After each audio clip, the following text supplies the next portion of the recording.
I mean, I always knew I wanted to be in entertainment. I was like that kid who was like, I want to be an actor, and like in West Michigan, where it's like, I got these big Hollywood dreams. I want to be the actor and have all the attention on me. And like, like most kids, where it's like, I want to be a veterinarian. I want to go and be a doctor on it. And like, and maybe that will change as you get older. That was one of those things that like stuck with me, where it's like, it started as an actor and wanting to be like that, like, that celebrity, that like big drama movie. And then just like being as close as I could in researching, it was like, oh, I really enjoy kind of like this, like producing and kind of having that, like that creative overview of the project, and the reality of like acting not going to so much work out, where it was easy to be like, oh, okay, let's get into to being that more of the creative exec, that producer side. So at a young age, I mean, I was, I think, probably 7, 8, 9, and it was like, yep, I want to be an actor, and did it. What was offered in Holland, Michigan, where I grew up, doing every church drama that you needed to complement a sermon, to doing high school theater. Did like every single show that Holland Christian High School put on when I was in high school. So. And your dad is a physician. He is. Speaking of the role of the doctor, was he ever like, well, Nate, maybe you'll want to be a doctor? Yeah. Or was he supportive? No, I mean, for my parents, extremely supportive, but it's interesting on how I think a parent, especially growing up in an area where entertainment is not the standard, does support your child. They want to make sure that we're successful and that we're covered. And I remember, even from like, I'm going to go and major in film, it was like, what are you going to do with a film degree? It's like, right. That's what I want to do. And it's like, don't you want to get a communications degree? Because then you can work anywhere doing anything, but you still can kind of do film. And it's like, no, I mean, like, I want to do a film degree, and holding on to that. So once I made my position of like, this is what I want to do, they've been very supportive of it. But getting there, it was that sense of like, this is brand new to us. We don't really know how to handle, a creative. Yeah. That's exactly what Yeah. what my father said to me, and that's exactly what I did. I was a theater major and an organizational communications major, which actually, having that experience did help me with producing, because you're managing people and from the different levels. We have a really great guy here, Raven, who says the same kind of thing as you do, and he says very relatable. Raven, we found him on the TikTok, as I call it, and we found out that he lives in West Michigan, and so crazy, and he was one of our guests. So nice big following. He's very fun, very very fun on the TikTok. Well, that's great. So you did it in high school, you did theater and stuff like that, but you were making it known. But before you even went off, I mean, of course, this is the chapter we have to talk about. Hi, Raven. What we have to talk about is what was it like working with Teresa and Patrick? But seriously, what made you, like, how did you find work doing what you wanted to do in West Michigan? I mean, yeah, crazy. That's what I was just going to say before you do. It's like, oh my gosh, what a time to be there, because of the film incentives, and you worked with Waterfront and that whole with Dupree and Scott Brooke. Come on, I know. So it's like you said, like a blink in like time for West Michigan to like have like entertainment like show up on its doorstep and be like, we're here to make some big movies and TV shows, and we're gonna be gone tomorrow, so jump on if you want to be a part of it, and if you don't, then we'll see you, then move to LA. So for me, I mean, God bless nepotism in terms of I remember my parents, again, very supportive of me getting in the industry.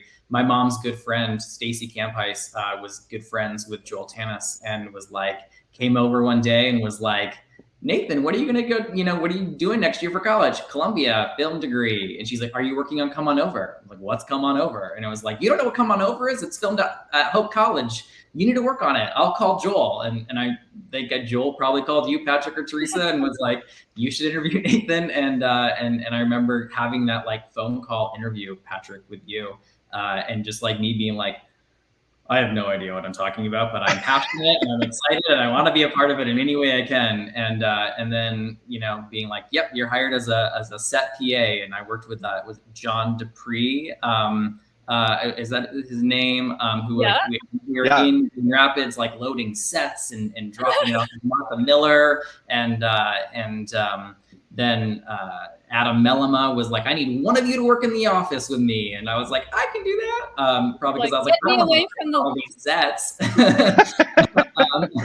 And so, yeah, then like being in the production office and I mean, working with you guys, working with the whole crew, what an incredible experience. I mean, I often talk about this and this is really what solidified my excitement and joy to work in children's content and specifically animation. It's like, you know, this was a 3-camera setup series, 22-minute musical numbers, animation, live puppets. I mean, it had everything that really encompasses like what is magical about a children's show.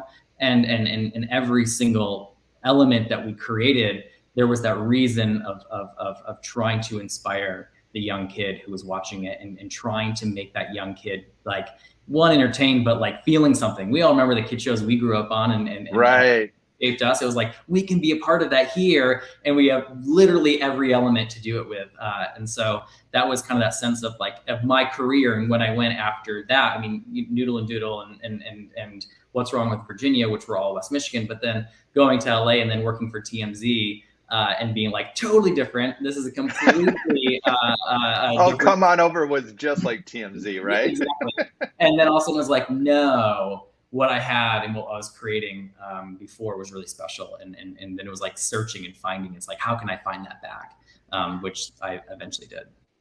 That's an interesting thing because I do feel like, and I'm grateful that we created a set with, you know, Joel that was very empowering and collaborative and positive, because I'll never forget when Greg Jabara and Vicki Lewis came in and Vicki got done doing a number and everybody applauded and she was like, what?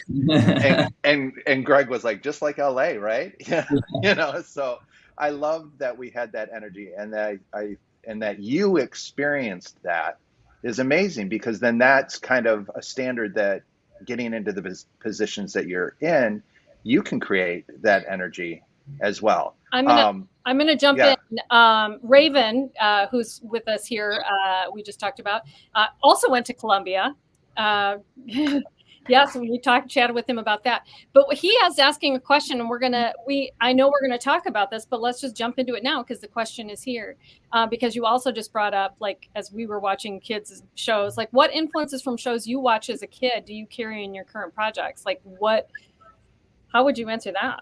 Yeah, I mean, like, when I automatically think of like childhood television shows that like were like, you know, shaped me in a way. Like there was Rocket Power, which Klasky Chupo at Nickelodeon, which where I'm at right now, and like literally doing everything I can do. Like we have to bring this back. But, you know, that was like this, like, you know, as a young kid in West Michigan who, you know, we had seasons, we had, you know, like that, like 3 months of summer, but everything else from that was like completely a non-Southern California vibe. And I remember like that right there, I was like, okay, friendship, this like the sense of like a never ending, you know, summer day where like you're out exploring, you're out having fun, you're supporting each other, you're dealing with real life adventures and scenarios, and how do you come together as a group and problem solve, and you have that adult like that like figure to kind of like go to, and like their dad, and being like, hey, here's the issue. And there was like an innocence and a love that was like, okay, I really resonate with this. I also loved, not to keep throwing Nickelodeon properties, but clearly I'm not the right studio for what I'm doing, but Wild Thornberries, in that sense of like adventure and fun and going out and exploring and talking to animals, and I don't know, there was like that sense of just like that magical like escapism, and then you know, like for live action, like a Lizzie McGuire, like totally was one of those things where it's like, okay, you can feel vulnerable, you can feel that angst you have inside, those raw emotions, they're relatable. Other people are having it, or at least Hollywood is making you feel like it's relatable. And so I just knew that there's a power in creating content and that type of energy that you're giving to a kid to feel seen, feel accepted, which, you know, less so than as of now, diversity and inclusion is a major mandate, thank God, for I think every studio, but specifically Nickelodeon, and making sure that if you're watching television, you're being seen, whether it's race, sexual orientation, sexual identity, wherever you live in the world, what your family dynamic is. We're doing everything we can to make sure those same stories from like a Rocket Power, Thornberrys, are actually now seen with characters that reflect everyone. So that's so wonderful. I mean, Mark and I are watching the morning show right now on Apple, and we're in season 2. And you can really see them dealing with the issues, you know, that TV is dealing with, of more diversity and where they haven't been. And it's really interesting to watch them dealing with those topics and seeing projects like what you're doing it, you know, and not making it a big thing. It's just what is. And I think that's so great. You're getting a shout out from Denise Gunn, who loves your answer. And Raven says that you, even as an adult, you can relate to Lizzie McGuire. Yes, absolutely. When they canceled that reboot, I was like, oh, that is a burn. Like, we need it. So what, you know, you did come on over, then you went to Columbia, and then from there you went to LA and worked with Saban. Just kind of went to TMZ, then to TMZ, but you're missing some things. It was like Columbia, coming back in the summers. There was Noodle and Doodle. There was Virginia. But yes, I'm sure that that your heart of your questions is in LA. So but for somebody that is, you know, interested in going into not necessarily even children's television, but was that kind of your plan, that you did want to work in children's television? And what was the process of going from place to place to get to where you are today? Yeah, I honestly, it wasn't my decision to do children's content until at TMZ. And I don't even know if it was children's content when leaving TMZ and going to Saban, but it was definitely not that type of content. And in terms of like, I helped launch TMZ Live, which is, you know, it was a production, it was a show, but it was very much a newsroom, and it was very much a like, let's talk about the people who are making Hollywood, who are a part of this, like, this world, this entertainment that I wanted to get into, and more about like car accidents, court appearances, divorces, and it was like, this is so cheap, it's so horrible, and though entertaining when you're not working there, you felt less about yourself. There were so many times in LA where people would be like, what do you do for a living? And I know they're in the industry, and it's like, I don't want to say I work for TMZ, because then they're not going to, you know, treat me the same way. It's almost like they're gonna be like, I don't want to tell you the stuff that I know, because it might get leaked if I'm working on a production or what it is, what have you. Right, right. But leaving TMZ and being like, okay, definitely not newsroom content, going to Saban, which encompassed like all family. I mean, we had the Mighty Morphin Power Ranger movie, but we also then just did a lot of children and family content. And I was like, that like breath of fresh air, that excitement, that sense of like, this is why, you know, I had that joy when I did it back in Michigan. It's that family content. It's that thing. So I think when I moved out here, it probably was like anything entertainment. Like, I just want to get in. But then like quickly found like, okay, I find so much joy. I find so much happiness doing specifically kids and family content. And do you feel like your journey has been, because in your little poster thing, I wrote Creative Wonderkind, and I was like, I think that in some ways it feels like you have had a very steady moving career in a positive direction. Do you feel that? Do you feel, and if so, why do you think that you've had that? I mean, I'm competitive and have like a drive where it's like a sense of like, I want to keep like going and a sense proving myself. But like, I don't know, it's easy when you enjoy it. Like, you don't feel like you're stagnant at all. You're just like, when you are chasing the project and you're trying to bring something in, and it's not like just to like make your team proud, but it's like fulfill that, like that reason why you're here. It's easy to not slow down. It's easy to really just being like, okay, what's next? What's going on? We're having so much fun on each of these different productions and doing multiple productions at one time. I mean, that's the best thing about being an executive. You know, you're basically a producer and working on 6 projects at once that can be in current series or anywhere in development.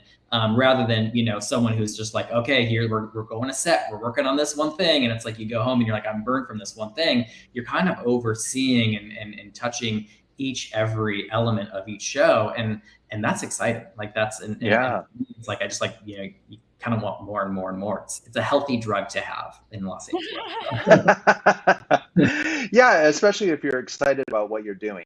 And that's really important. So from going from the different levels, how did you get to Nickelodeon? You started in a different position when you first got there. Is that, am I correct on that? Yeah. And so what was that process of, because truthfully, I kind of remember you getting the interview and dealing with the interview and how many interviews you had to go through. So just, can you talk at all a little bit about, for people that are like, how do you get to even in the door there? It's like how you break into the industry. I mean, like I get that question a lot with people. I do generals all the time because when I was trying to get into the industry and meeting with people, it's like if you're lucky, 25% success rate of people responding back, being like, yeah, I'll meet with you for 20 minutes and give you my insight. So I was like, when I become a person where anyone wants to have a general with me, I will always say yes and take it. You just said yes to one of mine. I did, Gwen, and we had a good conversation. Oh, good. She asked this question. It's the one thing I say when people are like, how do I interview? How do I get in? And the easy answer is, I mean, someone who interviews a lot of people to join our team, there's one thing that I believe sets you apart, and that is that hunger and that excitement of knowing the industry, but being able to speak to it. When you're watching television, I'm like, if you want to be in animation, watch every animated show, not just for the network that you want to interview for, but all of them, because creators are everywhere on every network. But watch with your phone and have IMDb and watch and who wrote that episode, who are the directors of that episode, who's a storyboard artist of that episode, and then write it down. Have that list of names and then go find them on Instagram or find their portfolio. If you just Google their name, you're going to find their portfolio, but like research them, collect that data and know. So when you're going to that interview with someone who is an executive and saying, we need someone in here who is excited about this world, who knows this world, even if you are coming in at an assistant level or a coordinator level, if you're able to speak to like why you love Rebecca Sugar and Steven Universe and Alonso Ramos, who was one of her directors, and why specifically their episodes resonated with you, as an executive looking for someone to fill that spot, it's like they know their stuff and like they're proving their love for it. When I ask that question, some people are like, they pause and they're like, it's like, who do you want to work with? A creative you want to work with? That's usually how I ask that question. And it's like, if they're bringing in a like animation, like showrunner, like that is very much like where, they've done the research. But when someone's like Steven Spielberg, it's like, great. Yeah, we all want to work with Steven Spielberg, but like, who is someone like we can like in a room be like, we have to bring, talent to the show. Who is someone we can get? You're looking for someone who knows the inside a little bit. And you don't need to be inside the industry to know who these people are. That's so great. That's a great button on that too, because I think people get overwhelmed with that. And that's a great way to get into the industry in terms of knowing it is just, I mean, Patrick's a researcher, he's always 2 degrees of knowing who's working with whom. I mean, he's great at that, which has helped us get into doors. I mean, that does make a difference. Which has helped us randomly email an executive and kind of say, well, I was given your info and I'm working on a project with Ed Asner and Marion Ross. Well, I was given your info by IMDb. They don't know that, but but it's interesting because it is, I'll age myself a little bit, but it is different. We didn't have IMDb. We didn't have, you know who wrote that Scooby-Doo episode. No, but what I would do is I would watch the credits. I would actually sit and, figure out who directed this episode of, the Mary Tyler Moore Show back on whatever it is. But also back when I first moved to LA, you had an industry book. They actually had a physical book that had it all listed in there where, the different studios, the different people and everything. And I would go through there and make cold Studies, calls. study. Yeah. I want to know, Nate, from a producing standpoint and all these different, things that you utilize, because we talk a lot about creativity and that's what motivates us. And even though some people might see you, oh, he's director of development, that it might not. Oh boy, There's our spammers aren't coming in. Spammers are starting to We're show that up. popular, Nate. We have spammers. There's spammers. Yay. Yeah. You know you need it when you have spammers. Yeah, yeah, and they're usually filthy. So, woohoo! Here comes the filth. I want to know creatively. What I was saying is, I want to know then, because you're a creative person, and I feel like as a producer, like that's job number one is to be creative. I mean, how do you think that you as a creative person helps you be a successful producer? What parts of your brain do you even use, or what? I mean, does that make sense? Kind of. I mean, I think it takes all elements on both sides of the brain to be creative. I think that there is that general education, that like problem solving, that thinking, that like line producer aspect of knowing like budgets and schedules and like what's in scope and what's reality takes you a long way. And if you don't have that ability, you're not like, excluded from the industry. There are people who specifically focus on that. But I think having general knowledge of that and having that understanding goes a long way when you're having that discussion as someone who's a creative. And it's like, we have a story we're trying to tell. And in this story, I want to go everywhere. I want to go places. I want every single character. I need X, Y, and Z to really make it happen. Well, the reality is that in a budget and a schedule, especially in an animated show, when it's like CG, and it's like, we don't have that many assets to, we don't have an asset count that will allow that. Having that sense of being able to say, okay, how can we tell the story, keep the integrity, and keep it in a way where everyone is satisfied and happy. So creative, like there's like that element of like, yes, you want to make sure you can get away with whatever you want creatively, and telling that story that you love. But I think what really helps make you successful as well is understanding the limitations, know where to push when being told no, and being like, this is why yes. But I think a large aspect to it is just kind of understanding like, we got to make everyone happy. We got to make sure everyone is pleased with this. We've got a lot of champions that we need to gain for this show to be made after the pitch and after we close legal in development, but then in production, but then also marketed and airing on television. So if you alienate creatively an aspect that's going to make someone say, we're giving up, we don't have it, your show is not going to really be as successful as you would be if you understood holistically what it takes. Did that answer? I feel like that absolutely answered it. I love it. And the reason that it makes me think of it is because I've seen your creative side. I'm in a writers group, but we've written occasionally together. I've seen you, and I see you find. So what resonated with me is when you talked about the story, knowing how to tell the right story with the assets and the resources that you have, which is left brain meets right brain. And I think that's great. That's so interesting to me.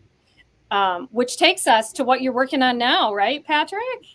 Right. So we have a photo of your new project, and the trailer was released yesterday, right? Yesterday we went wide with it. Yeah.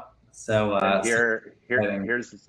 Can you talk about it a little bit? What I can say is what, if anyone Googled and researched it, because we still have things that we're releasing and holding for a different press release. But this is Big Nate, one of the first properties that I was a part of bringing into Nickelodeon. It's based off of the extremely successful book series Big Nate by Lincoln Peirce.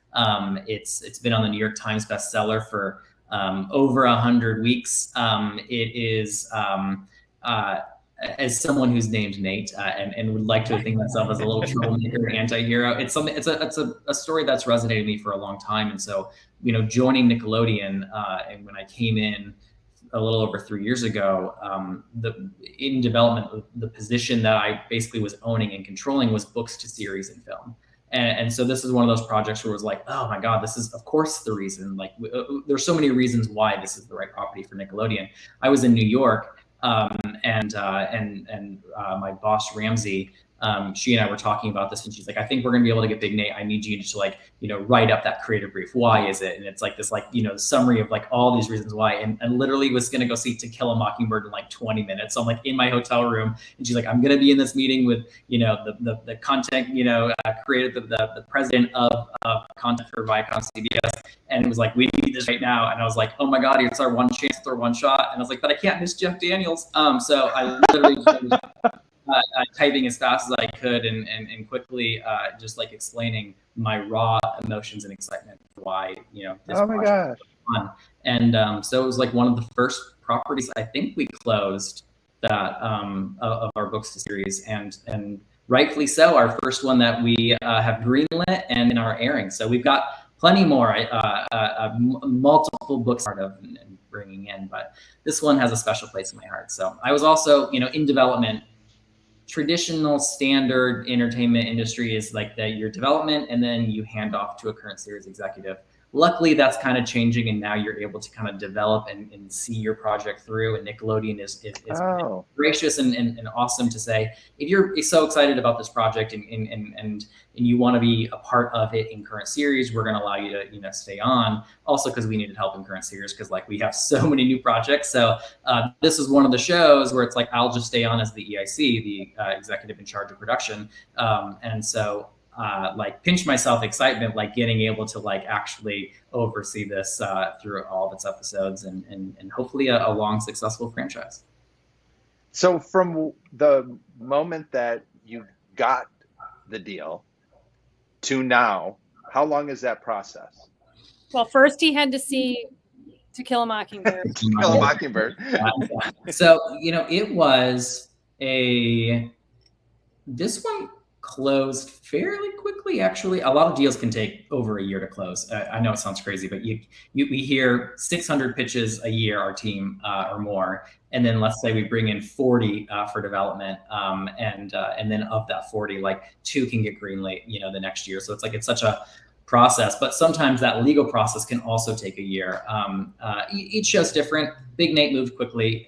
Look, we came into a time at Nickelodeon where we were pulling from this, older, stagnant, like we weren't producing much content. We were doing new seasons of SpongeBob, which warranted, totally needs to be done, and Loud House, but like we weren't taking chances on new IP. And in a time where cable was going through that transition, and you had to be a part of a streamer, the new leadership came in and was like, we have to make stuff. And so we, went from nothing happening in development per se. I mean, of course there was a few things, but like to multiple projects and multiple big hits and bringing in big franchises to kind of reinvent the Nickelodeon and kind of saying like, hey, we're here, we're creating new stuff, come creators and show us your things. Big Nate was kind of like that big first franchise to get people excited. And you, it's running, Denise says she loves To Kill a Mockingbird. Yes, we do too. It's going to be on Paramount Plus, correct? Yes. So it's a partnership between Nickelodeon as the producing studio. Is that how it works? So Viacom CBS owns Paramount Plus. They also own Nickelodeon. So what was CBS All Access is now Paramount Plus, and so they are now like saying like, all of our content, all of our basically siloed companies. So VH1, MTV, Comedy Central, Paramount Network, Nickelodeon, all kind of have a presence on Paramount Plus. It's kind of like hey, this is where we stream. So you can go to our channels and watch where we linear, and here's where we stream our content. So Nickelodeon has a huge presence on Paramount Plus because that's kind of like our new digital home. But what we are as a studio and a network feeds both lines. So premiering on Paramount Plus, definitely to get those subscribers. We want, the world who knows Big Nate to say, we want to watch the show. Let's go subscribe to Paramount Plus. But then it will also be a part of Nickelodeon. So at some point, then it will go and be a part of the Nickelodeon channel as well. So that's where I Love Lucy is now, is Paramount Plus. Yay. Well, there you go. Now, Kevin, yeah, go ahead. Go, Teresa. Kevin wants to know if you saw SpongeBob the musical on Broadway. So unfortunately they closed it at the Palace. It was the Palace, right? And I missed it by like a week. And wow. I went to New York for work, and it was like, oh my gosh, like the meetings and everything I had to was like 1 week after they closed. But I did get to see a recording, and which is not the same thing. I tried seeing it in Los Angeles, and you know, our whole company was like, yay, it's coming to the Dolby. We're so excited for us to support. And then the pandemic hit, and it was like, all right, no SpongeBob for all of LA. So I will see it live at some point. But all of the actors though have come to our studio and have pitched us content and have been kind of Oh my gosh, family. So they're all incredible people, and yeah.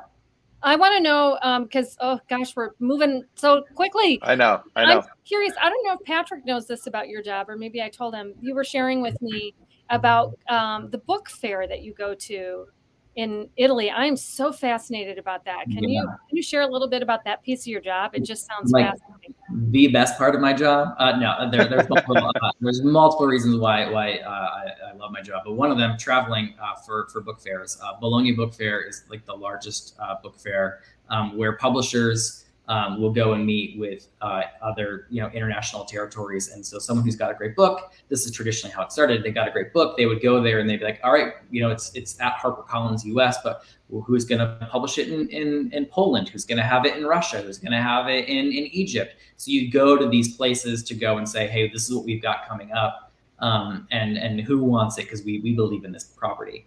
Years ago, then all of a sudden it was like that, you know, film exec was like, well, I want to go there and find out before the trades what books are being sold and who has it, because then I want to go option it for TV. So now Hollywood totally has a presence there, and where we come in and sit with these agents and we're like, pitch us the books that are coming out next year, the year after, the year after, you know, the year after that, and then we can get kind of like that first look before it, you know, jumps up on Publishers Weekly or New York Times bestseller, and we can think, oh, we've already read it. So it's like, you know, I've got like my stack of books over here. That is just like that sense of like publishers, authors, agents being like, hey, this is coming up. This is a galley that's, you know, 2 years out, a year out. Take a look and see if it's right for Nickelodeon. Wow. It doesn't get worse. I mean, like it's like just being there in Italy and eating all the pasta out of like these giant cheese wheels with like other people that you know totally admire and look up to that in the industry. It doesn't get better than that. It sounds a little bit like Kids Screen Summit that we went to. It's Kids Screen, it's MidKnights, it's everything. Exactly. It's the same sort of idea, but geared towards books, and Hollywood being like, okay, we want to find those books that we can turn into those big blockbuster movies, or that great mini series, or that really incredible, funny, long-lasting animated show.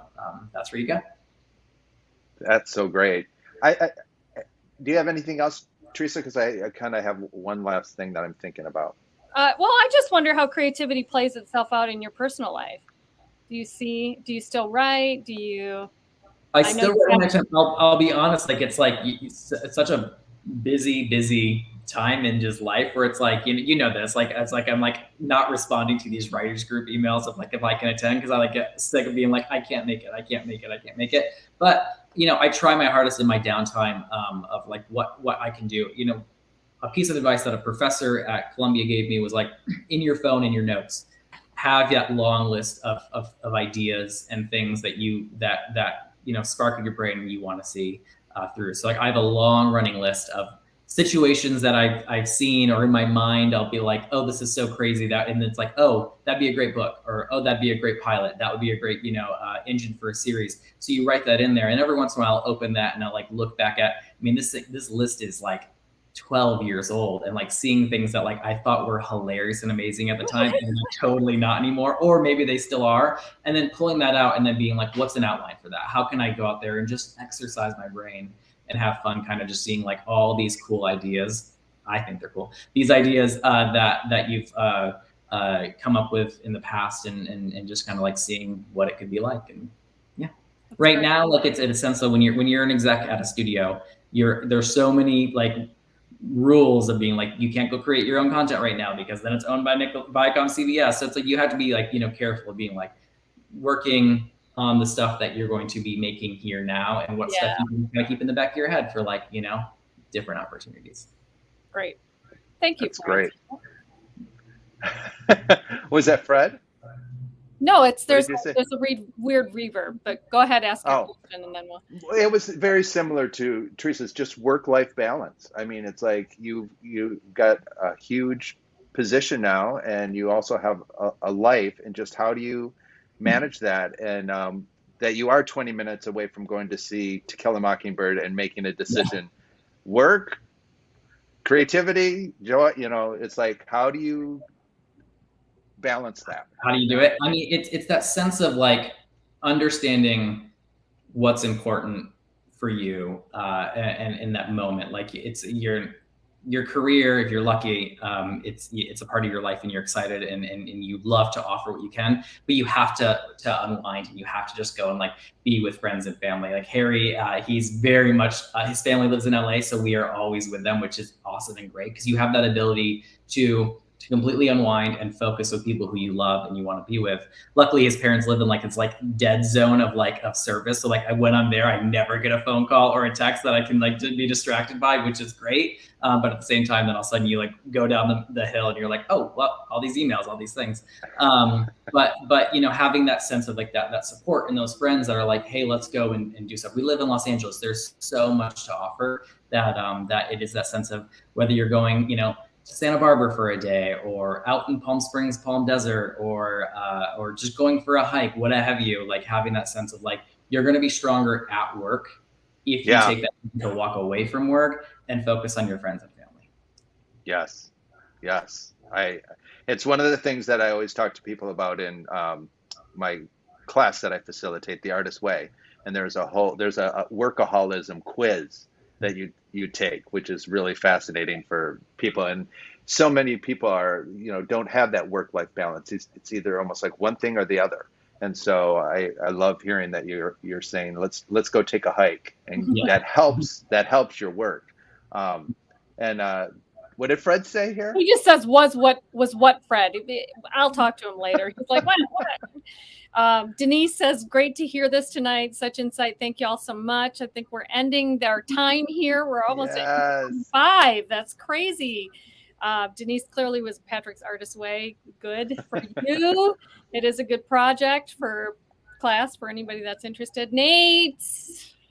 Yay, this was awesome. We're so glad you kicked off our 2022. I feel like that's a good omen to have you with us on our. Oh, thank you. And you guys have like quite the lineup, like Lisa Buckley, like my love. It's like the like bright shining star of Come On Over and oh my gosh. And oh my gosh. Edge she's brilliant. She's amazing. And she's doing all kinds of like really like she's not in children's television anymore, but she's doing puppetry work in like Africa, and it'll be really interesting to chat with her about her work. And then Quayle, who we all love, and so what a lineup. I'm glad I could be a part of that. Isn't it so nice that we created such strong bonding relationships that we all still connect, and we don't see each other or talk to each other that much, but at least it's like when you come together, it's like, yay, we did good. We did good. Yeah. So. I mean, you guys like hats off to you. You guys put together an incredible crew and experience with Come On Over. It was like the most special treat. And if you could ever bring it back, please do. Right.